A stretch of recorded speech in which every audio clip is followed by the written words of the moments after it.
Of protecting the organization assets. Now, when I say assets, I mean computers, I mean databases, I mean applications, I mean the end users, I mean the physical premises, etc., etc. So we are supposed to protect those assets. And we're protecting them from what?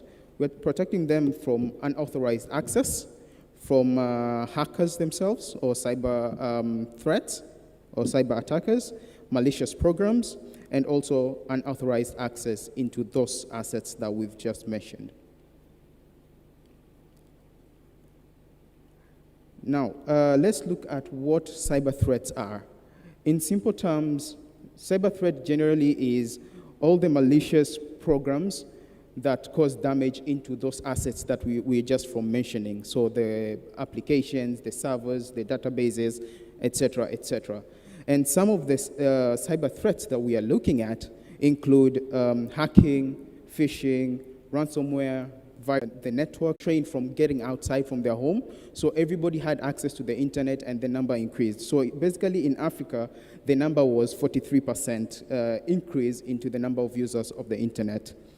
And all this led to, once again, the rise of cyber threats. Point number 2 that led to the factor of the rise of the cyber threats in Africa is the digital economy.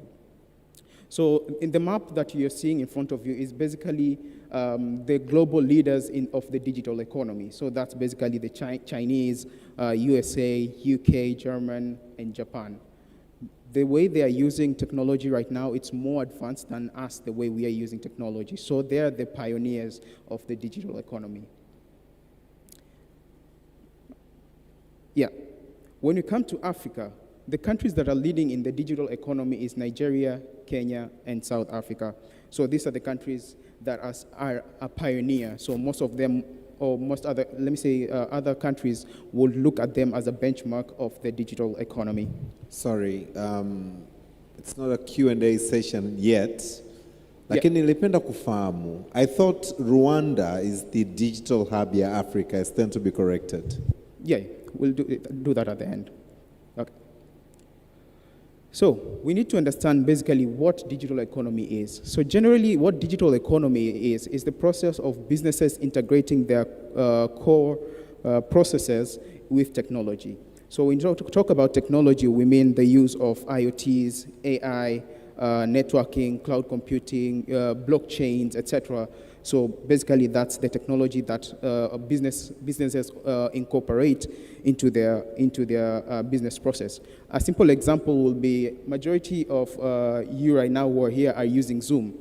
So that's one of the digital economy that we are talking about.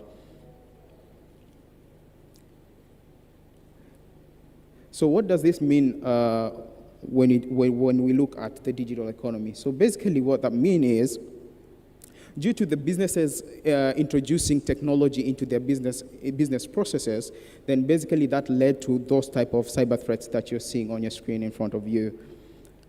So I'm just trying to rush. Now, when you come to Africa, these are the major common attacks that we as Africans face on a daily basis. So the first one is social engineering. So when we talk about social engineering, we mean phishing, vishing, and smishing. We'll look at a few examples on that light. And then there's a website being defaced, denial of services, so that the clients of the organizations wouldn't be able to get access to those services. Malicious programs, this we are looking at malwares, cyber espionage and data leakages, credentials being compromised, and vulnerability exploitation. So vulnerability basically is weaknesses on the systems. So this is an example of vishing. So vishing basically is voice hallucination. So cyber criminals are using phone calls to try and con people. So let's look at this example. I don't know if it's...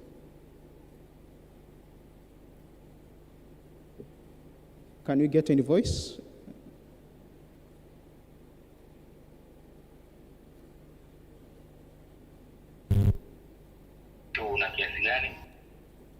So let me just go back and start again. Hello, habari yako? Salama. Unaongea na Kipato Juma? Ndio. Naongea na Bwana Mkwele? Ndio. karibuni kuiangalia kwenye akaunti yako ya mtandao wetu una kiasi gani? Mtandao? Katika akaunti yako unaangalia ina kiasi gani? Ni 120,000. 120,000. Ndio. Uliangalia ina shilingi 120,000? Ndio. Sawa, ulimtumia mtu hivi karibuni? Alinitumia yeye shilingi 30,000. Na ukabaki na kiasi gani? 150,000. Unasema? 185,000. Ukabaki na kiasi gani kwa muda huo? 8,600,000. 8,600,000? 14,23,800. Baada ya kutumiwa shilingi 30,000 ukabaki na float ya kiasi gani? 5,828,10. Ukabaki na kiasi gani? 10,100. Kwa muda huu na kiasi gani kwenye akaunti yako? 38,500,000 na 250,000. Hivi unajielewa kweli wewe? Nikuulize wewe unipigia, unajielewa? Nakuuliza unajielewa kweli? Wewe umetaka kujua salio kwenye akaunti yangu nilokupa naye, si ndio? Nimekwambia baada ya kutumia hicho kiasi ukabaki na kiasi gani? Mbona ueleweki na unajielewa kweli wewe? 1,500,000. Mpumbavu kweli wewe. Mpumbavu mwenyewe, tafuta wengine uko tapeli. Nimeshakuelewa muda mrefu. Wewe mwenyewe ndo mjinga, tapeli mkubwa wewe. Nyinyi ndo mnatapeli watu kwenye mitandao nyinyi. Mnahamisha hela za watu. Unatakiwa utaje akaunti yako na kiasi gani? Wewe kwa nini usitaje wazazi wako? Taja wewe wazazi wako. Ujielewe wewe ndio ujielewe wewe. Sisi wenzako shatapeliwa sana, tushachoka sasa hivi na tunawatafuta nyinyi tuwakamate. Mjinga mwenyewe. Wewe mbona unitaji akaunti yako namba? Ukishaambiwa una shilingi ngapi kwenye akaunti yako unataja kiasi gani, kiasi fulani. Wewe nitajie wewe ya kwako. Nitajie wewe ya kwako. Taja wewe ya kwako. Hilo jizi wewe mwenyewe una hela. Akaunti yako haina hela. Wewe mwenyewe una hela. Haina hela. Jizi hilo. Hilo jizi hilo.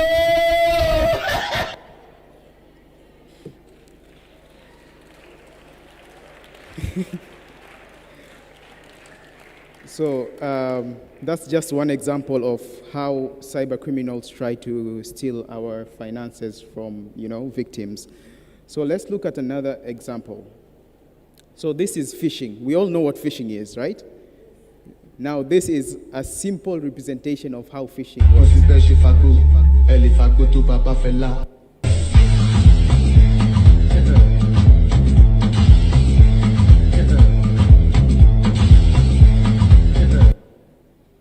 Who understood what happened? Okay, I'm repeating it again.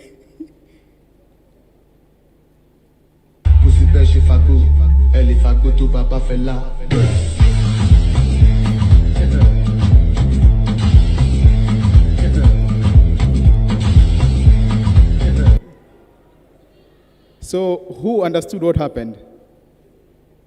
Can you please explain, Kainsa, what happened? Is there a hand or was that my hand? Yeah, there's behind you. Behind me. Yeah. Good. Okay, so isimame. Yeah, so mtoto alizania kwamba ananyosha juice, lakini in reality ndani ya ile kopo kulikuwa kuna dawa. Yes. So basically that's how phishing occurs. So the cyber criminals will come to you and pretend that they're giving you they'll tell you you've won free tickets to, let's say, Qatar. Here's your plane ticket, click on the link and fill out the information. But generally what they're doing, they're trying to steal your information and use it for malicious purpose. So this was just an example for you to get to grasp what phishing is in reality. So these are just some statistics of organizations that are being hacked, let me say, prioritized by cyber criminals. So that's just generally the statistics, as you can see. The next one is basically what cyber criminals go for or attack, and what is the success rate when we look at organizations and at an individual basis. And then the next one is basically what are the impacts of cyber attacks when it comes to the economy. So here is some good examples of cyber attacks that had happened in different parts of Africa. But for now, we're going to focus only in Kenya and in Ghana. So in Kenya, this is the most recent attacks. So number one, there was a cyber criminal group called Anonymous Sudan, which basically hacked their e-citizen. This is where, let me just say it's a platform where you can apply for citizenship in Kenya. So that one was hacked. Financial institutions like M-Pesa was hacked. Kenya Power was taken down. So Kenya Power is basically TANESCO. So that one was taken down. The National Transportation Safety Board was taken down. Kenya Railway. So the other attack that happened was through another cyber criminal group called Medusa, where they hacked the Kenya Authority Airport, Naivas, that is a supermarket, and Jubilee Insurance. So basically this demonstrates that nobody is safe, and cyber criminals don't pick who to go for. When you go to Ghana, so they have the, it's called Basic Education Certificate Examination, so it's more or less like Nectar. Their website was hacked, and it was made to look like a casino platform. And then the government institution was also hacked, one of their websites, and then once again, a company similar to TANESCO was also hacked. So that was their electric company.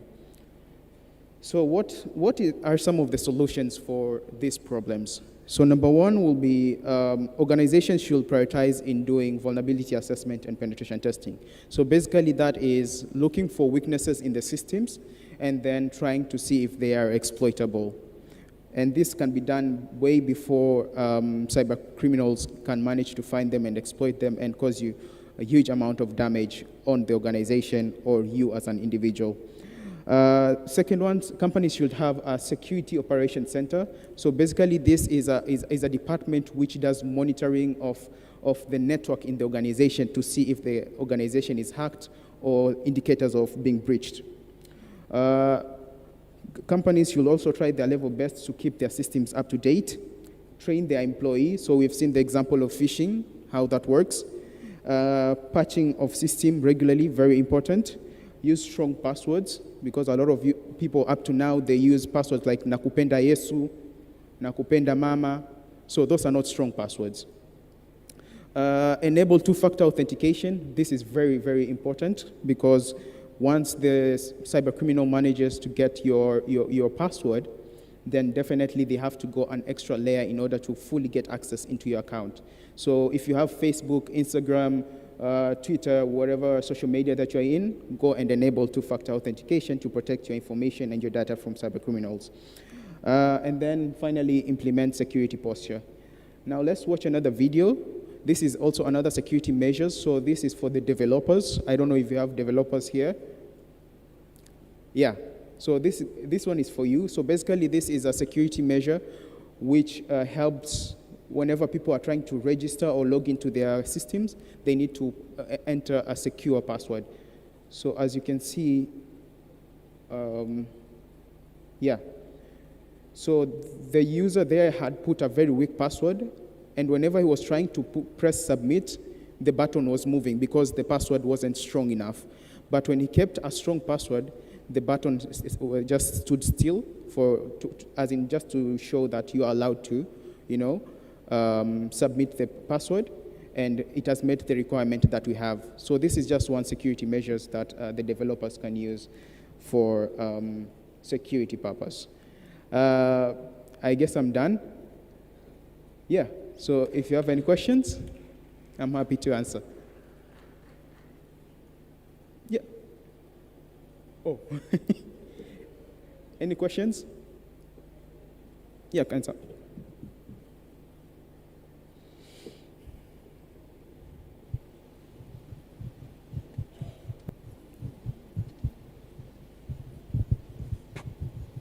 Habari za saizi. Kwa majina naitwa Privatus Albert, ni mwanafunzi wa mwaka wa pili chuo kikuu cha Dar es Salaam. Swali langu ni kwamba unawezaje kutupa njia za kutusaidia sisi kama watu wa kawaida kabisa ambao pengine hatuko interested na cyber security ili kulinda akaunti zetu, either za Instagram, social media zote au pia labda system mbalimbali za website. Kwa ni njia gani au ni vitu gani tuvifanye ili tuwe salama katika mtandao? Asante sana. Karibu.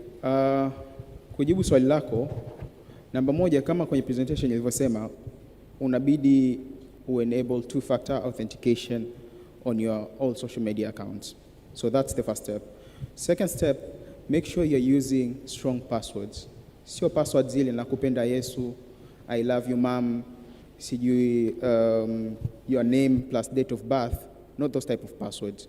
Siku hizi ukiangalia kama unataka kulogin into seme ndo una register for the first time on Instagram, utakuta Google yenyewe inakupa automatic suggestions of password. So unaweza ukatumia hizo kwa sababu they are very secure na they are very hard to crack. So unaweza ukafanya hivyo au ukatumia passphrase. Mfano unaweza passphrase yako ikawa mimi mtoto wa Mungu nakupenda sana, lakini katikati unaweka hizi special characters, at, capital letters, exclamation marks. So that's another approach. Nyingine ni kuhakikisha tu kwamba hutoi a lot of information kwenye social media yako, I mean kwenye account yako. Kama brother alivyosema pale, una post your location, watu wanakufuatilia. Kama Kenya, watu wanakuwa wanatekwa because of that, posting locations where they are, live locations. Ofisi yako ilipo. Lakini swali la pili, je, tuko salama na information zetu ambazo tayari tumeshazitoa mtandaoni, either kwa kujua au kwa kutojua? Halafu swali la pili ni nini hatima ya hizo information zetu? Je, kuna namna yoyote either tuzifute au tufanyeje? Tunatakiwa tufanye nini? Kuna makosa either tumewahi kufanya, nini tunatakiwa tufanye kutokana na hizo information ambazo tumesha share kwenye mitandao? So sorry, kabla hujakaa chini, naomba tuende taratibu. Swali la kwanza sijakisikia kabisa. Swali la kwanza ni namna unavyopatikana. Namna? Yaani mtu akihitaji kukupata. Yeah. Ilikuwa kwenye slides. I don't know. Uliwahi kuitoa haraka kidogo? Unaweza ukachukua picha, nimeweka my information, lakini unaweza ukaingia hata Google sasa hivi ukasearch Karim Mchata, Karim ya KH, so KA ile ya Mandonga ile. Ya kwangu ni KH. Kwa hiyo unaweza ukasearch ukapata all of my information, Instagram, Twitter, YouTube channel na kadhalika. Ama unaweza kunifuata hata baadaye, naweza nikakupa my information, no problem. Swali la pili. Swali la pili, je, tuko salama kwa sasa hivi tulivyo? Kwa sababu hao attackers wana... Okay. Kwa hiyo kwa swali hilo inategemea amount of information ambazo umeziweka online. Umeona? Na shida ni kwamba whatever is online can never be undone. Yaani kitu chochote ambacho umepost ndio unaweza ukadelete na vitu kama hivyo, lakini in reality it's forever there. Hamna mtu anaweza kuzitoa hizo. Umeona? Kwa hiyo the only thing ama measure ambayo unaweza ukafanya wewe ni kuanzia sasa hivi kwenda mbele ni kuwa careful as much as possible, na pia kumbuka binadamu tuna evolve. Wewe sasa hivi ndani ya miezi 6 hautakuwa the same person. Kwa hiyo vitu vingi vitakuwa vimechange na data. Kwa hiyo try your level best to limit the information ambayo unashare kwenye social media na social platform etc. So that's the best solution way forward. Sawa, nashukuru. Anybody else? Yes. Swali la mwisho, naomba kuna mkono pale, swali la mwisho. Karibu. Assalamu alaikum everyone. Wa alaikum salam. Bwana Yesu asifiwe. Milele amina. Kwa majina naitwa Anwar Kivuruga, natoka Tanzania Secondary School. Swali langu ni kwamba nishawahi kusikia story ya Edward Snowden. Snowden, yeah. Yes. Yule jamaa alisema kwamba hivi vifaa tunavyovitumia, mfano computers au simu, kwa mataifa makubwa, mfano Marekani, wameenda kuongea na yale makampuni yanayotengeneza hizi kwa mfano Microsoft huko, extract vitu vyao katika hizi vifaa tunavyovitumia ambavyo vinawasaidia wao kuextract data, uwe online au sio online. As long as ukishaingia online, data zote zishakuwa extracted, zinatumwa kwao. Je, hiki kitu kinachozungumzwa hapa ni kweli au la? Okay. Na hii inakuwa inaitwaje kitaalamu kama ni kweli kwamba data zinakuwa zinachukuliwa bila sisi kujua aidha tunataka au hatutaki? Kitaalamu inaitwa espionage. Kwa hiyo basically wanajaribu ku exfiltrate data zako kwenda from one point to another. Ukweli wake yes ni legitimate. Currently sijasikia hizo tetesi kwa sababu tuna hizi international organization, international human rights na vitu kama hivyo na sheria kibao ambazo zinalinda sisi watumiaji wa hivi vifaa vya elektronikia, mfano kama Data Protection Act, Human Rights Act, Computer Misuse Act na kadhalika. Kwa hiyo ku avoid kufall kwenye wrong side of the law, at least nowadays wana restrict hiyo, lakini kuna kuwa na sababu maalum ambazo zinaweza